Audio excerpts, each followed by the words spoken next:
안녕하세요, 여러분. 오늘은 나이를 먹어감에 따라 약효가 덜 듣고 부작용이 늘어나는 이유와 특히 주의해야 할 약들에 대해 이야기해 보겠습니다. 약은 우리 건강을 지키기 위해 꼭 필요하지만 나이가 들면 우리의 몸 상태와 약물의 상호작용에 큰 변화가 생기기 때문에 좀 더 신중해야 합니다. 왜 이런 일이 발생하는지, 그리고 우리가 무엇을 주의해야 하는지 지금부터 차근차근 알아보겠습니다. 먼저 나이가 들면 약 효과가 왜 떨어질 수 있는지 이야기해 볼게요.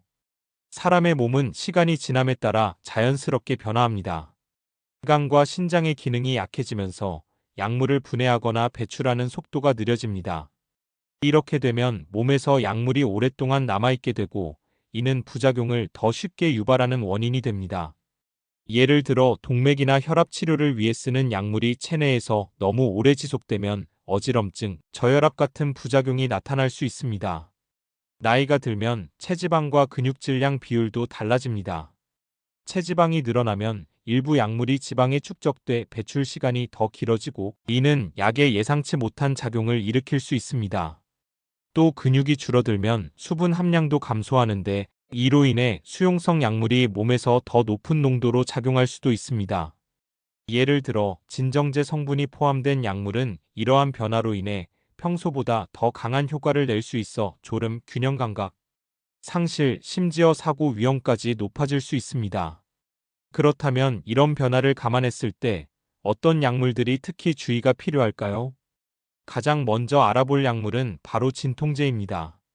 나이가 드신 분들 중 장기간 진통제를 복용하는 경우가 많습니다. 하지만 특정 비스테로이드성 진통제인 SAIDS는 위장 출혈 위험을 증가시킬 수 있고 신장 기능에도 큰 영향을 줄 수 있습니다. 특히 아세트아미노펜을 과다 복용하면 간 손상으로 이어질 위험이 있으니 꼭 복용법과 용량을 지키셔야 합니다. 다음으로 주의해야 할 약물은 수면제 및 항불안제입니다. 벤조디아제핀 계열 약물은 불면증이나 불안을 치료하기 위해 자주 처방되는데 특히 노년층에게 부작용이 더 강하게 나타날 수 있습니다. 어지럼증이나 기억력 저하뿐만 아니라 낙상의 위험도 증가합니다. 노화를 겪는 뇌는 약물의 진정 효과에 더 민감하게 반응할 수 있기 때문에 이러한 약물은 꼭 의료진과 충분히 상의한 후 복용해야 합니다. 그 다음은 고혈압 약물과 이뇨제입니다. 이런 약들은 혈압을 조절하기 위해 필요하지만 체액 평형을 깨뜨리거나 전해질 불균형을 유발할 수 있습니다. 특히 나트륨이나 칼륨 수치의 변화는 심장에 영향을 줄 수 있어 정기적인 검사와 관찰이 중요합니다. 또한 고혈압 약이 체내에서 오래 남아있게 되면 저혈압으로 인해 갑작스러운 어지럼증 또한 고혈압 약이 체내에서 오래 남아있게 되면 저혈압으로 인해 갑작스러운 어지럼증이나 낙상의 위험이 커질 수 있습니다.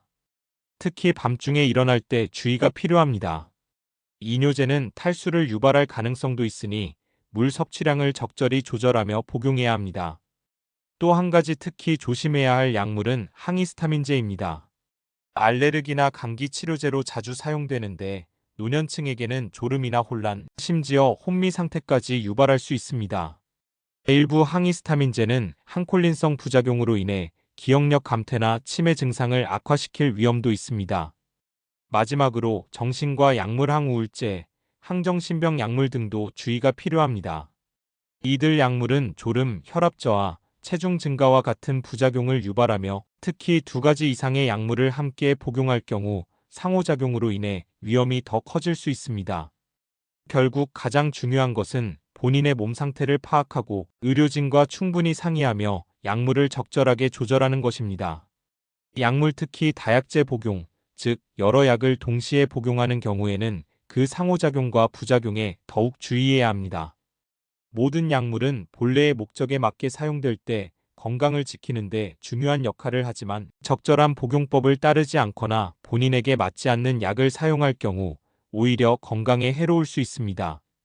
따라서 약을 복용하기 전에는 반드시 의사나 약사와 상담을 통해 현재 복용 중인 약물 목록을 공유하고 정기적으로 약물 복용 상태를 점검해야 합니다. 무엇보다 건강한 생활 습관과 균형 잡힌 식단, 적절한 운동을 통해 약물 의존도를 낮추는 것도 중요합니다. 나이에 따른 신체의 변화를 이해하고 스스로 건강을 챙기는 것이 장기적인 관리를 위해 필수적인 자세입니다.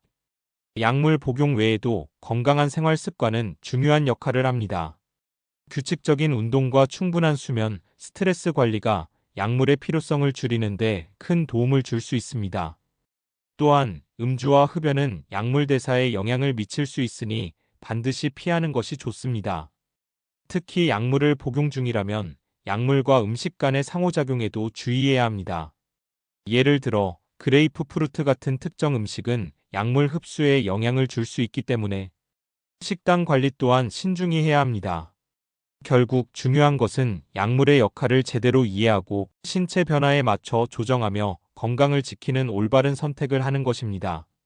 마지막으로 나이가 들수록 약을 복용하기 전에 중요한 세 가지를 기억해야 합니다. 첫째, 약을 복용하기 전 항상 의사나 약사와 상의하세요. 현재 복용 중인 약물이나 건강 상태에 따라 새로운 약물이 예상치 못한 영향을 줄 수 있기 때문입니다. 둘째, 정기적으로 건강 상태와 약물 효과를 점검하세요. 약효가 약해지거나 부작용이 증가했다면 전문가와 상담 후 복용량이나 대체 약물을 고려해야 합니다. 셋째, 약물 의존도를 줄이기 위한 노력도 중요합니다. 건강한 식습관, 규칙적인 운동, 스트레스 관리 등으로 몸을 관리하며 약물의 필요성을 낮추는 것이 장기적인 건강을 유지하는 지름길입니다. 여러분의 건강은 스스로 지키는 작은 노력에서 시작됩니다. 그리고 무엇보다 약물을 보관하는 방법도 매우 중요합니다. 약은 항상 직사광선이 없는 서늘하고 건조한 곳에 보관하며 유통기한이 지난 약은 절대 복용하지 말아야 합니다. 본인의 약이 아닌 다른 사람의 약을 복용하는 것도 큰 위험을 초래할 수 있습니다. 나이에 따른 변화를 받아들이고 약물 사용의 중요성을 이해하며 의사와 약사와의 협력을 통해 건강관리에 만전을 기하는 것이 최선의 방법입니다. 여러분의 몸은 소중하니 신중히 관리하며 건강한 삶을 이어가시길 바랍니다. 감사합니다.